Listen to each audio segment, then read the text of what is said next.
이번 시간에는 매년마다 찾아오시는 손님이 계시죠. 김광석 교수님입니다. 반갑습니다. 아, 반갑습니다. 요새 자주 안 나오셨어요. 안 불러주세요. 안 불러주셨어요. 여보세요. 아니, 제가 요새 게스트를 많이 못 모시다가 이게 최근 들어서 좀 바꿨어요. 아니, 마침 또 책이 나와서 네. 이렇게 책 나왔을 때 네. 긴축의 시대잖아요. 네, 네. 지금 시기에 딱 맞으니까 긴축의 시대. 네. 그러면 여쭤볼게요. 네. 긴축이라는 게 사전적인 의미 말고 네. 현실적인 경제 의미에서 어떤 거를 중점적으로 봐야 되나요? 긴축. 용돈을 주다가 네. 안 주는 거죠. 스스로 살아라. 완화와 긴축이 반대되는 개념이잖아요. 예. 그러니까 완화는 코로나19 경제 충격일 때처럼 네. 금리를 인하하고 유동성을 공급해서 혼자 경제가 회복되기 어려운 여건이니까 20년 2분기 생각해 보세요. 유례 없는 완화적 통화 정책을 도입했었죠. 예. 근데 이제 경제가 물론 순탄하진 않지만 어쨌든 20년 2분기를 기점으로 회복되는 경로니까 이제 금리를 정상화하는 기조죠. 아. 테이퍼링은 끝냈고, 그죠? 제가 작년 경제전망으로 인터뷰할 때 테이퍼링 언제까지 시작되고 기준금리 인상 시작된다 그 말씀 드렸는데 그걸 긴축적 통화정책이 집중되는 시대를 긴축의 시대, 완화의 시대에서 긴축의 시대로 건너가는 지금인 거죠. 일종의 옛날 이 시대로 치면 보릿고개 생각하면 될까요? 이제 밥이 없어, 쌀이 없어 집에. 예전에는 쌀이 넘쳤는데 추석 때 막 풍족하게 잔치도 했는데 네. 보리가 없어가지고 이제 풀뿌리 뜯어야 되고. 네, 너무 좋은 말씀이시고요. 예. 제가 이제 프롤로그에 예. 그 시작하는 그 문구가 아, 있어요. 예. 여기 여러 가지가 있는데 예. 많은 분들이 이렇게 질문하죠. 왜 내가 살면 떨어집니까? 네. 왜 내가 사면 떨어지죠? 이런 질문 하시는데 예. 근데 사실 내가 사면 떨어진 게 아니라 떨어지고 있는데 사고 있는 거예요. 그래서 제가 작년에도 22년 경제 전망을 말씀드리면서 테이퍼링이 시작되고 기준금리 인상이 시작되니 긴축적 통화 정책으로 전환되니 계속 주식시장은 하방 압력을 받을 거고 주식 보유 비중을 줄이고 현금 보유 비중을 늘리셔라. 이게 첫 번째 제 제안이었죠. 그러니까 제가 말씀드리고자 하는 것은 전혀 다른 그런 판의 시작이에요. 판이 바뀌는 거예요. 그러니까 2020년, 21년 상반기까지 여러분이 투자해서 성공했던 그 방법이 있다면 예. 그 방법을 계속 유지하면 그냥 고스란히 까먹는 식인 거죠. 왜 그러냐면 이 사례들을 생각해 보면 2015년에 미국에서 첫 금리 인상을 했었거든요. 15년 12월에. 맞아요. 그리고 나서 16년, 17년에 주식, 부동산 대세 상승기가 있었었는데 네. 그럼 그때랑 지금은 어떤 게 다른 건가요? 이게 이 긴축적 통화 정책이 시작되는 시점 아니면 긴축이 계속 이행되는 시점 요게 좀 차이가 있는데 2015년 12월, 16년 12월, 17년에 3번, 18년에 4번 이렇게 9번 금리 인상을 하는 그게 긴축의 시대였던 거죠.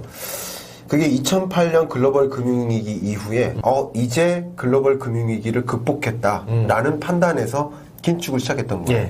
근데 지금 보세요. 2022년 그러니까 이제 코로나19는 뭐 끝나가고 있고 엔데믹 그렇지만 이미 코로나19 이전 수준으로 돌아가지도 않았고 그리고 좀 뭐 너무 빨랐던 거죠. 긴축이. 물론 전쟁을 예상하지 못했으니까 이런 대응을 했죠.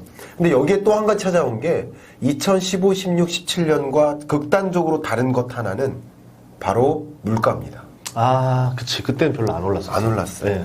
그리고 긴축적 그 행보가 매우 완만했어요. 네, 맞아요.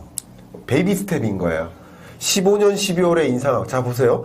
2008년 글로벌 금융위기 이후에 정말 몇 년 만에 한 번 올린 거예요. 맞아요. 그리고 16년 12월 1년 만에 또 한 번 0.25%포인트씩. 거의 뭐 방치했네요. 그렇죠. 그러니까 물가가 안 오르면은 안 올린다는 얘기네요. 이게 원래 통화 정책의 스탠스를 갑자기 바꿔버리면 시장이 막 혼돈하니까 요동하니까 그런 걸 이제 소위 긴축 발작이라 하잖아요. 긴축 발작을 최소화하기 위해서 당연히 통화 정책을 베이비 스텝으로 하는 게 원칙인 거죠. 근데 베이비 스텝을 버리고 빅 스텝을 단행하고 자이언트 스텝까지 얘기가 나오는 그 이유는 바로 물가 때문인 거죠. 우리나라도 2021년부터 금리 인상을 시작했잖아요. 긴축적으로 스탠스를 바꿔나가고 있는 거죠. 물론 그런 과정에서 우리가 예상하지 못했던 전쟁이 발생했고 그게 우리가 생각하지 못했던 수준의 물가 상승이 이어져요.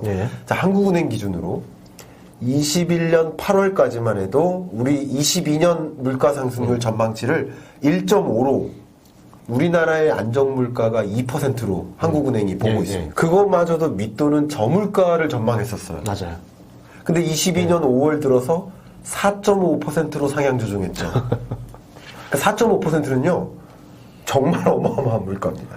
그러니까 이런 물가 잡자고, 그러니까 경제 회복 국면에서 코로나19 충격과 비교했을 때 회복 국면에서 정상적인 금리를 찾아가는 과정이었는데 이 물가 상승이라는 엄청난 압력, 이 쇼크가 발생하면서 이거 잡기 위해서 금리를 또 인상하는 빅스텝 행보. 그러니까 전혀 다른 거죠. 2015, 16년하고.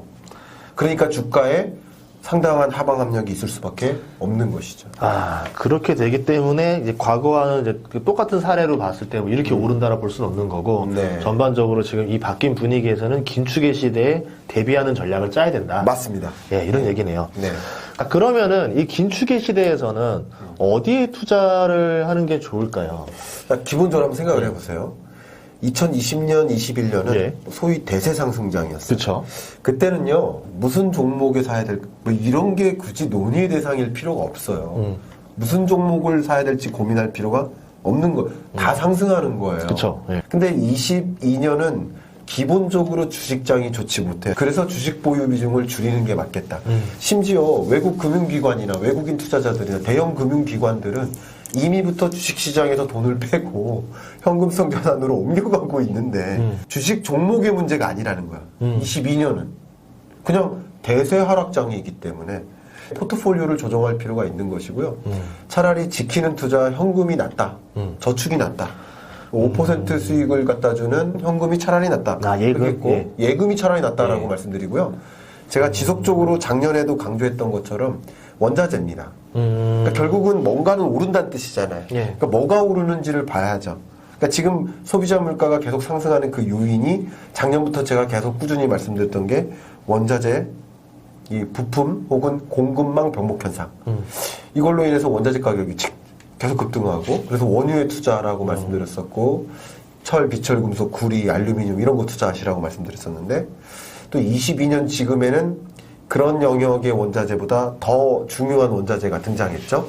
그 부분도 제가 말씀드리도록 하겠습니다. 리튬인가? 아니, 모르겠습니다. 아무튼. 네. 자, 근데 이제 예금도 이제 이런 고민인 거예요. 과거에 네. 물가가 오르지 않던 시절에 이 정도 금리면, 5% 예금 금리면, 웬 땡큐야. 네, 이렇게 네. 되는데, 지금 뭐 말한 대로 소비자 물가 너무 뛰니까, 네네. 5% 예금 금리에 넣어도 실질적으로는 돈을 버는 개념은 아닌 거죠. 아, 너무 좋은 지적이십니다. 이제 은행 금리가 5%라고 가정을 네. 해볼게요. 근데 물가는 그것에 비슷하거나 높은 경향도 있는 거예요. 지금 예를 들어 미국 같은 경우 올해 물가 상승률을 뭐 7.5로 전망했으니까. 그것도 이제 전망치가 4월 기준 전망이에요. 그러니까 그거마저도 상향 조정될 수 있는데 제가 한번 이렇게 말씀드릴까요? 우리 대표님은요, 네. 미국 8.5%라는 이 물가 상승률은 처음 만난 거예요. 그쵸. 만 41세가 안 되면 그 물가 상승률을 인생에 처음 만난 거예요. 그쵸. 그러니까 그만큼 높은 물가라는 걸 제가 강조하고 싶어요. 우리나라 물가도 마찬가지예요. 그때 이후 처음이에요. 약 14년 만에 최고치. 이거는요, 정말 어마어마한 물가입니다. 그러니까 결국은 물가 상승률이 이렇게 높고 그거보다는 금리가 낮은데 금리를 그거 이상으로 올리는 과정이잖아요. 그럼 현금이 괜찮을 수 있고요. 예. 그러면 이런 과정에서 자연스럽게 주식이나 부동산 하방 압력을 받는 거죠. 저 자산 가격들은. 예. 그럼 물가를 상승시키는 그 요인이 원자재 가격인 거잖아요. 예. 그럼 결국 원자재에 투자하는 것이 가장 최고의 방법이에요. 아, 결국은 그 물가 인상 속도를 이겨내는 건 원자재밖에 없다. 그렇죠. 그래서 제가 원자재를 작년부터 강조했었던 거고. 그리고 워렌 버핏이 쉐브론이랑 옵시덴탈에 투자를 하는 거고. 그런 관점에서 기업에 투자하는 방식도 예. 이 여러 원자재 중에 특히 22년 하반기나 23년에 제가 강조할 만한 원자재는 지금까지 드린 거랑 또 다른데요. 그 원자재 가격 상승세에 대응하기 위한 기업의 행보. 가장 대표적인 게 자원 개발 사업이죠. 아, 상사들. 예. 뭐 포스코 인터내셔널 이런 기업들이 원유를 우리가 시추한다. 한 기업은 다른 거죠. 채굴권, 뭐 광산 그렇죠. 보유권 이런 거. 그런 겁니다. 그래서 아예 자원 개발 사업에 뛰어드는 네. 그런 기업들은 상대적으로 굉장히 유망할 수 있겠다. 2020년에 버핏이 네. 일본의 그 상사 5대 상사를 사들였잖아요. 이걸 예상하고 산 건지 아닌지 모르겠지만 예상하고 산 사람이 산 거면 진짜 이거는 뭐 대단한 거고. 이야기를 예. 좀 들었는데 예. 제 경제전망 책을 계속 보고 계시다고. 아, 알겠습니다.